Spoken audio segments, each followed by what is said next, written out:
Je me présente, je m'appelle Younes, je suis Senior Technical Architect au sein de la société BeyondTrust. Nous sommes une société de PAM, Privileged Access Management.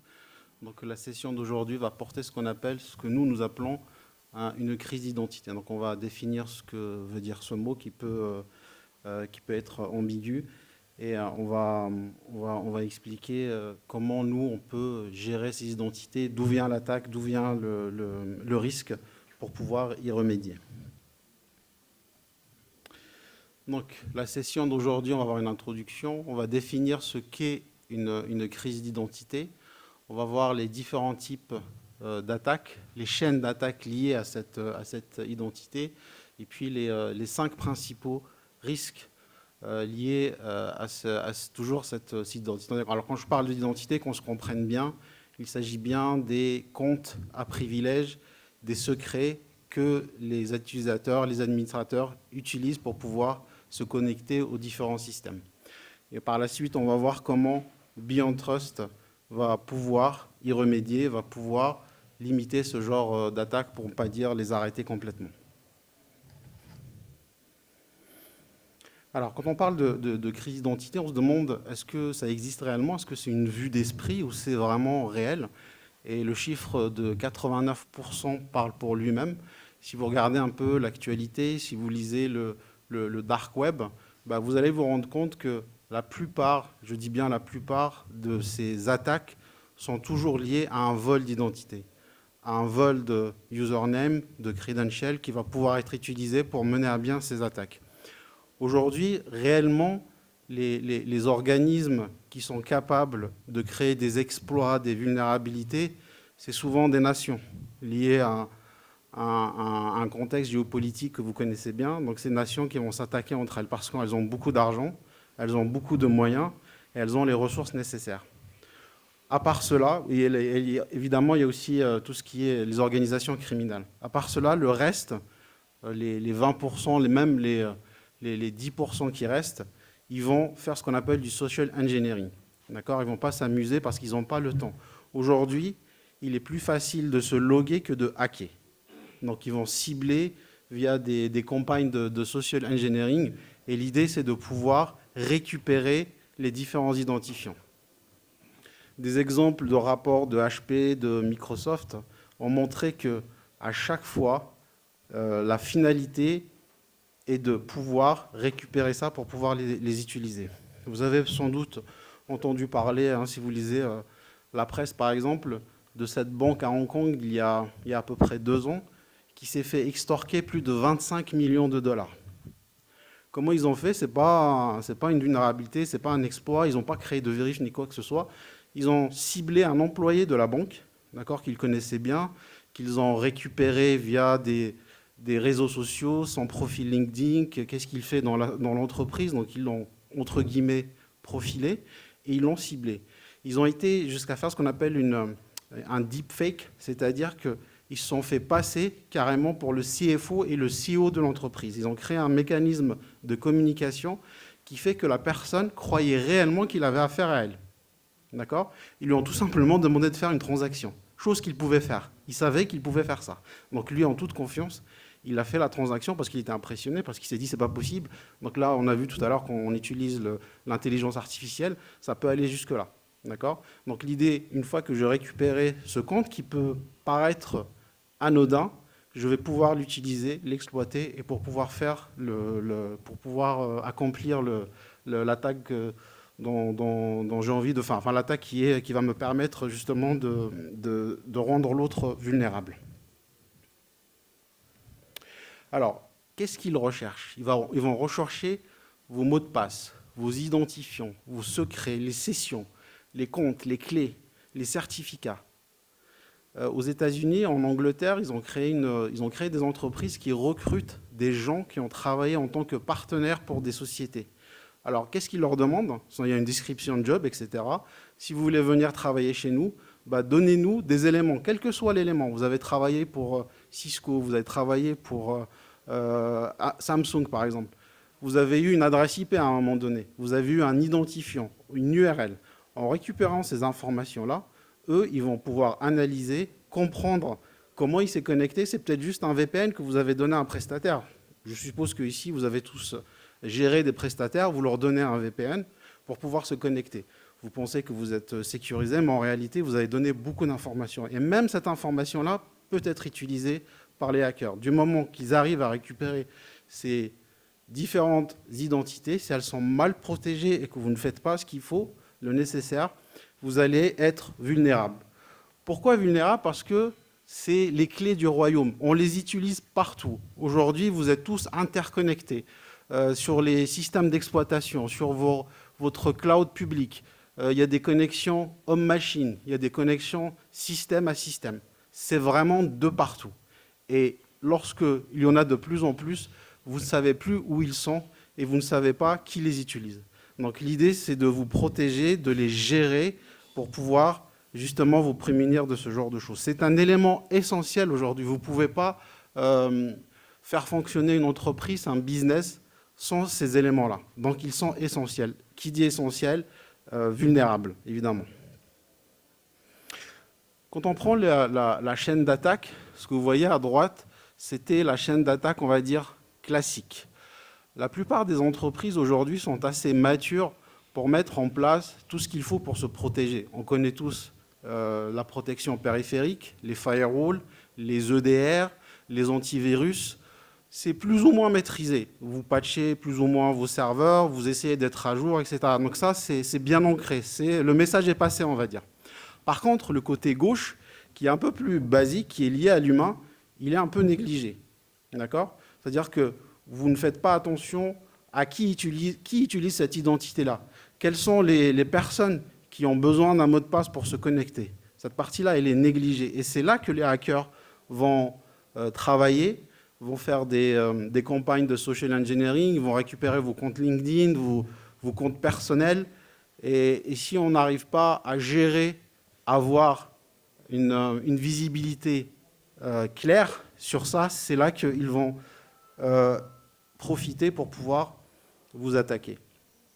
Si on regarde le cycle de vie d'une attaque, comment elle est, donc la toute première étape, c'est ce qu'on appelle la reconnaissance. La reconnaissance, donc c'est un mot militaire aussi. Avant, quand il y avait des campagnes de guerre, la première chose qu'ils faisaient, ils envoyaient des avions, ils faisaient une reconnaissance du terrain avant de pouvoir attaquer. D'accord? Donc cette reconnaissance, qu'est-ce que c'est? C'est qui vous êtes, pour qui vous travaillez, comment vous fonctionnez, c'est vous connaître au mieux. D'accord?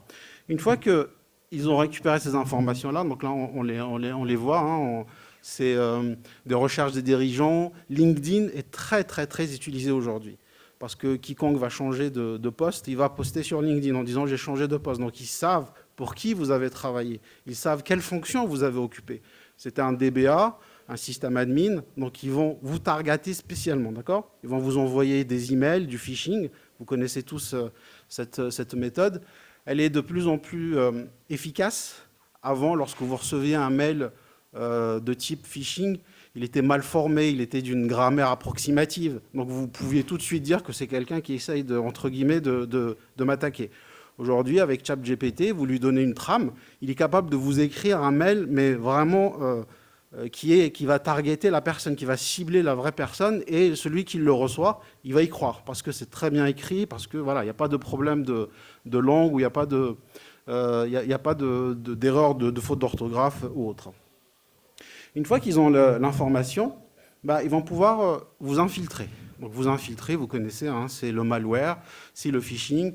Donc je télécharge un attachement, il y a une vulnérabilité sur un browser par exemple, et j'installe le logiciel malveillant qui va pouvoir faire ce qu'on appelle des mouvements latéraux, qui va récupérer l'ensemble des informations. Donc là, ils sont en place, d'accord?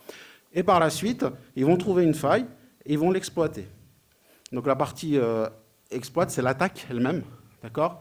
Ça peut être lié à l'accès à des identités. En général, souvent, lorsque le mot de passe admin n'est pas protégé, est accessible, un compte dormant, un compte qui n'a pas été utilisé depuis des années, même un compte système qui a été créé, par exemple, pour faire de l'impression.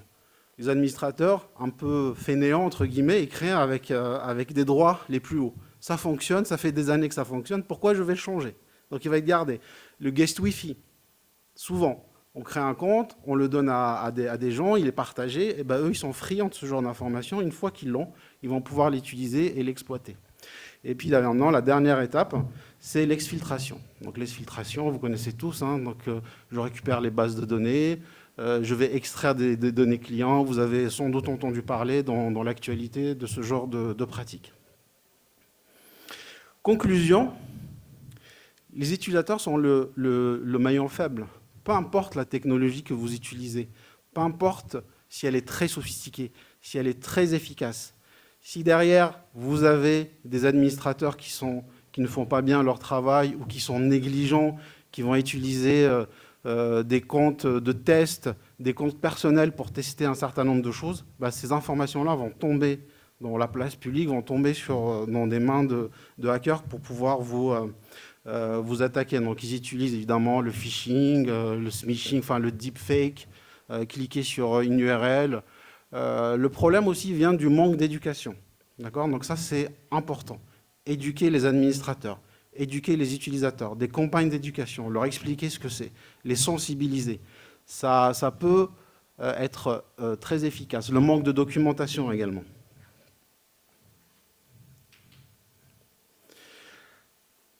Alors, comment faire pour, une fois qu'on a dressé le tableau, comment faire pour pouvoir se prémunir de ce genre de choses, pour éviter ce vol d'identité ? Donc la première des choses, c'est la faille dans les procédures d'enrôlement, mutation, départ. En anglais, on dit les joiners, les movers et les leavers. Lorsque quelqu'un intègre une entreprise, on va lui donner un certain nombre d'accès. On va lui donner un certain nombre de comptes à privilèges. Qu'en est-il lorsqu'il part ? Qu'en est-il lorsqu'il change de département ? Est-ce que vous êtes sûr que ces accès-là ont été complètement fermés ? Est-ce que vous êtes sûr qu'il ne les a pas partagés avec quelqu'un ? Un employé qui part en mauvais termes, bah, il peut très bien utiliser les accès que vous n'avez pas fermés pour pouvoir se connecter. Un prestataire, c'est encore pire. Les prestataires, vous ne les connaissez pas. Vous ne connaissez pas le turnover. D'accord ? Donc, effectivement, vous leur faites confiance, mais demain, ils ont un problème avec leur employé, il s'en va, mais il avait le VPN, il avait les accès. Qui vous dit qu'ils ne lui ont pas fermé les accès ? Qui lui dit qu'il ne les a pas encore gardés pour pouvoir se connecter derrière ? D'accord ? Donc, il faut faire très attention à ça. Les comptes dormants, les comptes qui sont désactivés, et puis évidemment, être sûr que vous avez mis en place une politique de terminaison efficace. Le deuxième risque, c'est le manque de MFA. Le manque de MFA, c'est Multi-Factor Authentication. Essayez d'en mettre le plus possible. Là où il y a une authentification qui est risquée, il faut que ça soit à double facteur. D'accord ? Il faut désactiver les comptes à privilèges lorsqu'il n'y a pas besoin de les avoir. Quelqu'un qui doit faire une tâche dite non administrative, il n'a pas besoin d'être un administrateur. Quand bien même c'est un développeur, il a besoin d'installer des applications, il a besoin de faire un certain nombre de choses. Souvent, bah, pour éviter les problèmes, les tickets, les appels au support, qu'est-ce qu'on fait ? Bah, on va lui donner un compte admin. On lui fait confiance. Et là, les problèmes vont arriver. Alors les problèmes, c'est pas forcément, ils ne le font pas de façon volontaire. C'est souvent la confiance. C'est-à-dire, j'ai un mot de passe, un ami m'a demandé de l'avoir, enfin un ami, un collègue, je lui donne, il va l'utiliser. Autre chose, c'est que j'ai créé un compte, soi-disant temporaire, pour faire du troubleshooting. Ben, ce compte temporaire, il devient permanent. D'accord ? Et si quelqu'un s'en empare, si quelqu'un l'utilise, ou alors si je l'ai créé avec une politique de mot de passe qui n'est pas assez forte, ben voilà, donc quelqu'un pourra le récupérer par du brute force, par des attaques de ce type-là pour pouvoir le récupérer. La troisième chose, c'est les devices dits obsolètes. C'est un serveur qui fonctionne très bien, ça fait des années que je ne l'ai pas patché, il n'a jamais rien dit, il me rend service, pourquoi je vais le changer ? D'accord ? On connaît tous ça. Hein ? Pourquoi je vais le patcher ? Ça marche. On ne change pas une équipe qui gagne. Ça fait des années. Mais voilà, sachez que des navigateurs qui n'ont pas été mis à jour, on a tous vu, hein, on s'est tous connectés sur des serveurs où il y a encore Internet Explorer, l'ancienne version par exemple, qui n'a pas été patché et qui est encore utilisé. Pourquoi pas ? Ça rend service. Pourquoi je vais me casser la tête à le mettre à jour ? Les applications, les systèmes, ça peut être n'importe quel. Le téléphone, par exemple. Ah, de toute façon, le téléphone, il est invulnérable. Personne ne peut. On m'a toujours dit que les téléphones étaient très, très verrouillés, donc pas besoin de les gérer. Donc tous ces éléments-là vont permettre à un hacker de les utiliser, de les exploiter. L'autre chose, c'est la non-gestion des applications. On l'a vu avec le Covid, beaucoup travaillent de chez eux. Donc ils utilisent leur PC, ils utilisent leur téléphone, et tout ça, c'est des devices qui ne sont pas gérés. On a des accès de plus en plus de type SaaS, IaaS, PaaS. Ils sont en dehors de tout du travail établi. C'est-à-dire que vous ne travaillez plus comme avant. Il n'y a pas les mesures de sécurité que vous aviez lorsque c'était, entre guillemets, un modèle de fonctionnement traditionnel où quelqu'un va au bureau et puis il ouvre son PC, il est juste connecté en interne, il ne se déconnecte pas. Là, c'est vraiment de l'extérieur. Et qui dit vous venez de l'extérieur, ça vous êtes susceptible d'apporter un vecteur d'attaque chez vous. L'autre chose, c'est l'utilisation inappropriée des comptes personnels. Beaucoup de gens le font. Vous êtes fatigué, vous ne voulez pas utiliser le MFA, par exemple. Ou alors, vous avez créé un compte de test, mais sur votre Google Email, par exemple. Hein, vous allez le tester. Bah, croyez-moi que ces gens-là surveillent ce genre de choses. Vous ne pensez pas, mais leur travail, c'est de traquer et de découvrir ce type d'informations. Je transfère un email. Ah, je ne peux pas le transférer parce qu'il n'y a pas assez de place, ou alors mon système de fichiers ne me permet pas de le faire. C'est pas grave, je vais faire un Google Drive.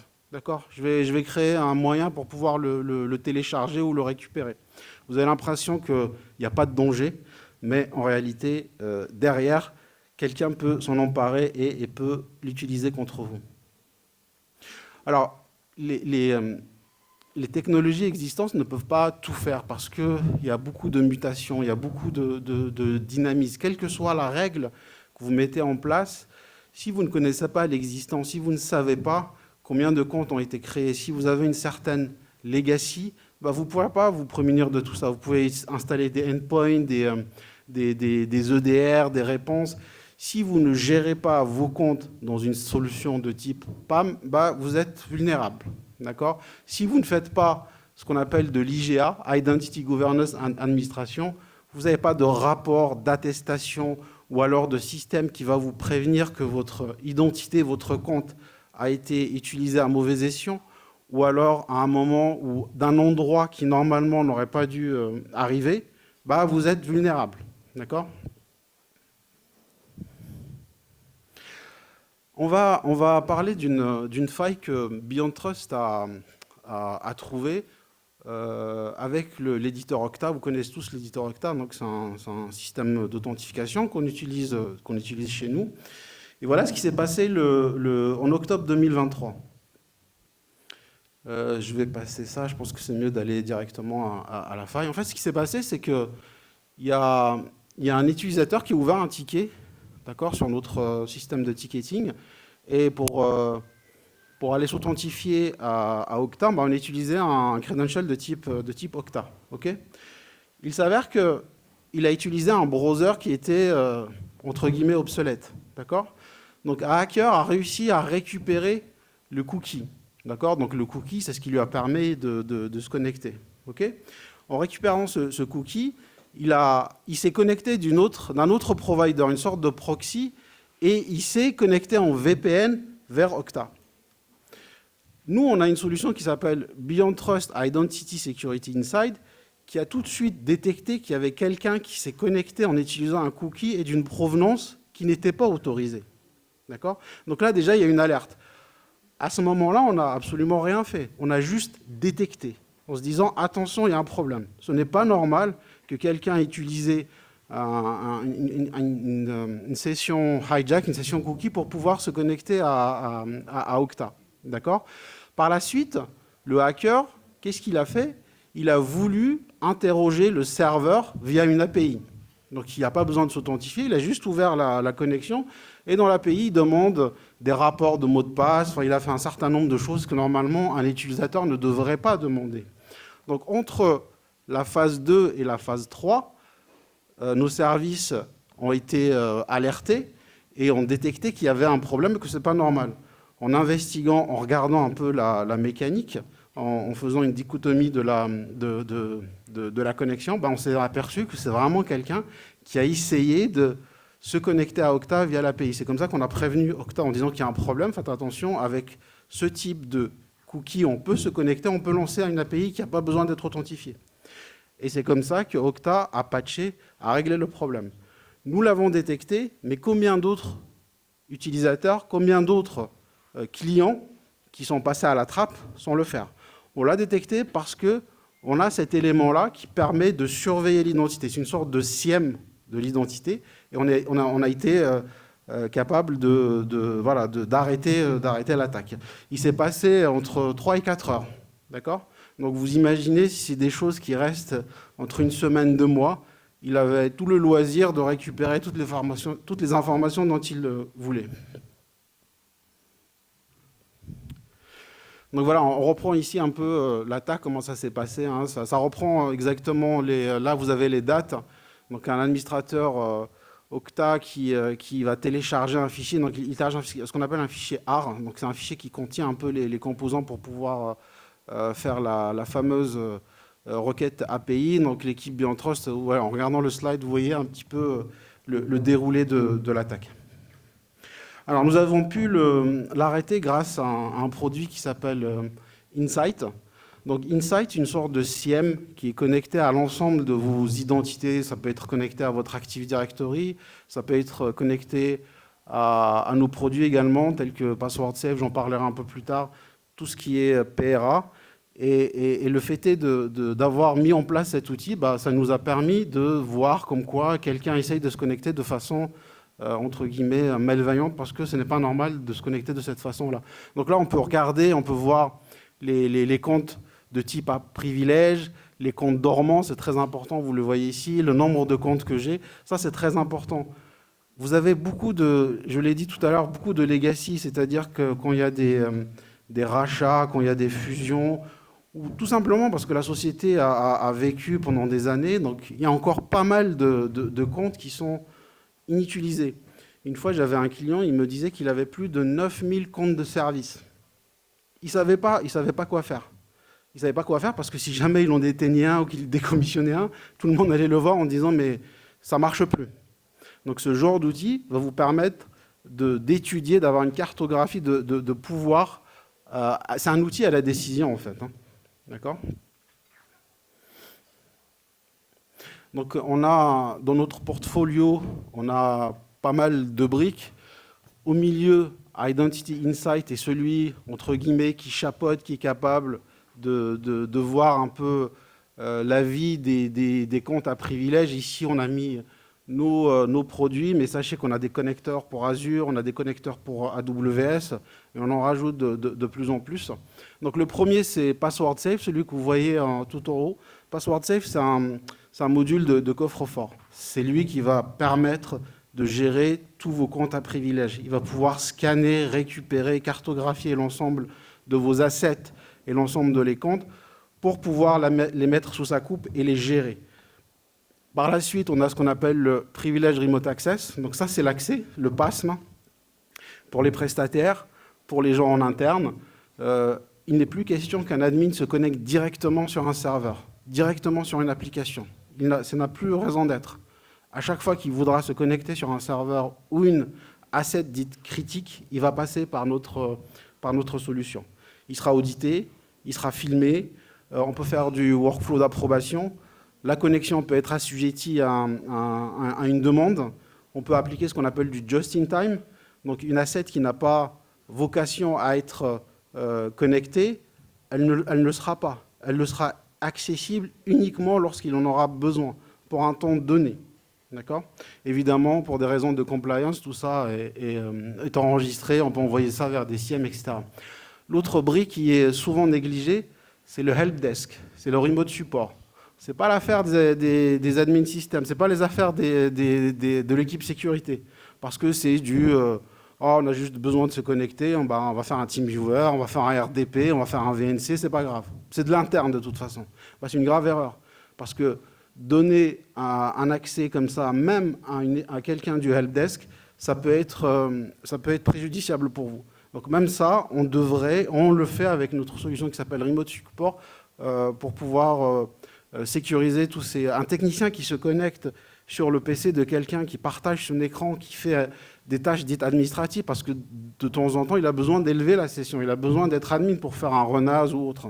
Donc il est important qu'il ait la possibilité ou de le faire ou en injectant un mot de passe, par exemple.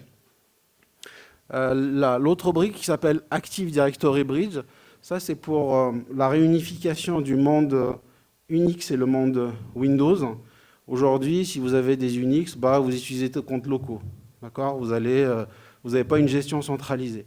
Avec cette brique-là, vous avez la possibilité de gérer les Unix Linux comme s'ils étaient dans un domaine Windows. D'accord ? Vous pouvez même appliquer des GPO. La personne, quand elle va se connecter sur l'Unix Linux, elle va utiliser son credential Windows, par exemple. D'accord ? L'autre, c'est le privilege management for Unix Linux. Encore une fois, il n'y a pas de raison d'être admin sur un système. Vous êtes admin que si c'est nécessaire. Donc vous enlevez les privilèges. Quelqu'un qui va se connecter sur ce serveur-là, au lieu de faire du sudo, on va lui donner un certain nombre de privilèges, des politiques qui peuvent être assez complexes, et lui donner uniquement l'accès à des applications, à des files transferts, à des fichiers dont il aura besoin. Le reste, lui, est complètement interdit. Vous allez vous prémunir de beaucoup d'attaques. Les ransomware, les malwares, lorsqu'ils s'exécutent, à votre avis, vous pensez qu'ils n'ont pas besoin d'un compte ? Il y a besoin d'un compte. Ils ont besoin, pour pouvoir se propager, ils ont besoin d'exécuter quelque chose. Et s'ils ont un compte standard qui n'a aucun privilège, ils vont rester sur le poste. Okay, ils ont contaminé le poste, mais ils ne se sont pas propagés. S'ils ont un compte de type à privilège, ils vont pouvoir l'utiliser et se propager, faire ce qu'on appelle des mouvements latéraux et contaminer toute votre entreprise. Okay, on a exactement la même chose pour tout ce qui est Windows et Mac. Donc c'est à peu près le même principe, donc le principe de liste privilège, mais appliqué à Windows et Mac. Voilà, donc on a fait un peu le tour.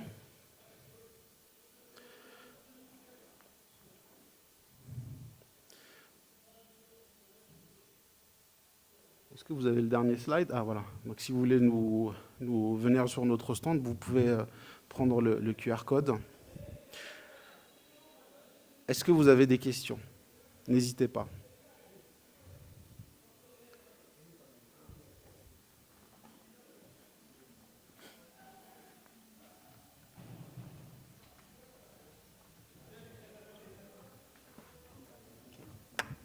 Bonjour. En fait, moi, j'aurais une question. Je suis sur une démarche de sélection d'un PAM vendor pour implémenter une solution PAM, mais un des requirements, c'est d'être en mesure, lorsqu'on a une session qui est proxifiée, de pouvoir l'interrompre lorsqu'un certain nombre de commandes ou d'actions sont introduites par l'utilisateur. Pour certains vendeurs, je vois qu'il y a des listes d'autorisation, soit une whitelist ou une blacklist de commandes qui sont autorisées.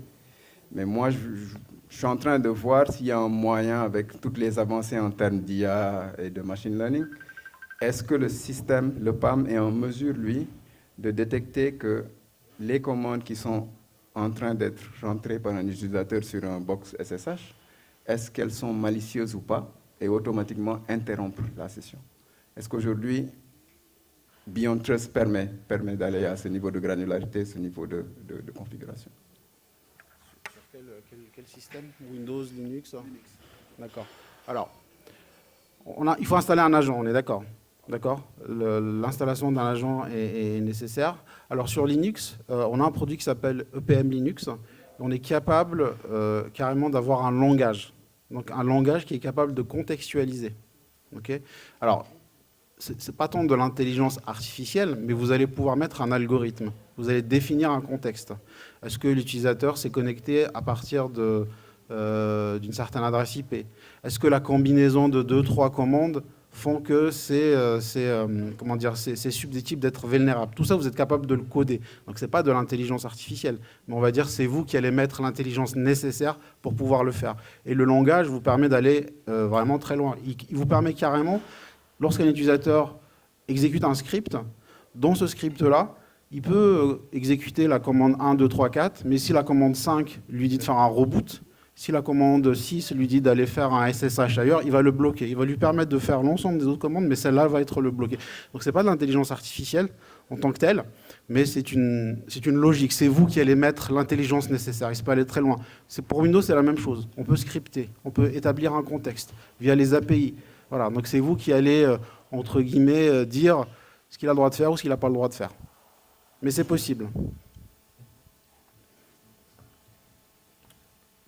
Ok, bonjour. Merci pour la présentation. Je suis aussi dans une logique d'acquisition d'un PAM pour ma société. L'une des exigences, en fait, chez moi, c'est que je suis dans un environnement où je n'ai pas d'AD local. J'utilise Entra-ID. Et ce que je veux, c'est que je veux que ce PAM-là puisse s'interfacer avec Entra-ID pour l'authentification de mes utilisateurs. Je veux savoir, en fait, est-ce que cette solution de BeyondTrust-là permet justement cet interfaçage-là? Oui, c'est une intégration qui est possible, hein, effectivement. Donc, on s'intègre avec tout ce qui est commun dans le marché, Active Directory, Azure AD, Entra ID également fait partie des choses. Donc, on a des connecteurs déjà qui sont out of the box, comme on dit, qui sont prêts à usage. Ou alors, s'il y a besoin, on peut utiliser les API aussi pour pouvoir... C'est avec les API. On peut aussi également utiliser les API. Alors, je ne vais pas vous mentir quand vous dire qu'on le fait comme ça, c'est facile, que je ne vous vends pas du rêve. Mais on peut faire un certain nombre de choses, effectivement. Je dis ça parce que la majorité, en fait, des benchmarks, la majorité des benchmarks que j'ai eu à faire justement jusqu'à présent, ils étaient toujours dans cette logique d'AD local. Ou bien, à minima, en fait, un AD local qui est synchronisé avec Entra ID. Dans mon cas, ce n'est pas le cas. Je n'ai pas d'AD local, en fait. Venez nous voir dans le stand et je vous donnerai les plaquettes, tout ce qu'on est capable de faire en termes d'intégration et de connecteurs out of the box. D'autres questions, n'hésitez pas.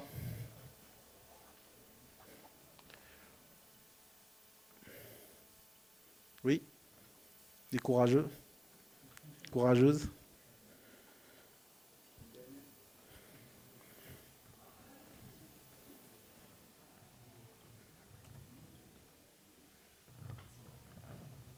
Une question par rapport à un scénario de désastre, de dire on a fédéré l'ensemble des identités, on a récupéré tous les comptes à privilèges, qu'on les a mis dans un vault et qu'on a mis dans un vault sur une solution SaaS Cloud. On a parlé hier d'un incident où on a vu coupure de fibres, isolation de certains pays de leur data center et tout l'accès Internet. Est-ce qu'il y a aujourd'hui une solution break glass dans ces solutions qui permettent, même si on perd la connexion, qu'on a migré cloud, qu'on soit en mesure d'avoir un vault local où on est toujours capable de récupérer les secrets de travailler, quoi? Alors, votre réponse est dans la question.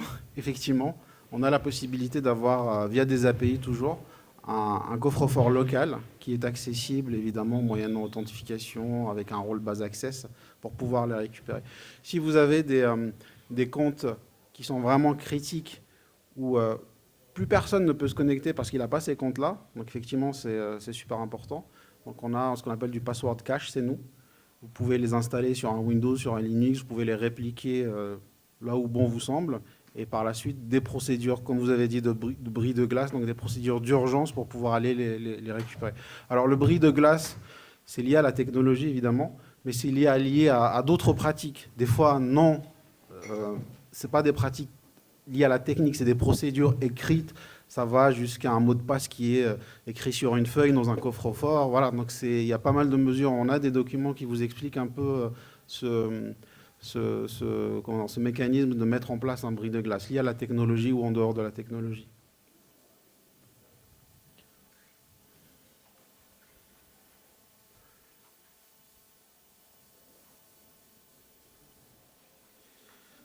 Dernier appel. Une fois, 2 fois, 3 fois, adjugé. Merci en tout cas, merci pour votre présence.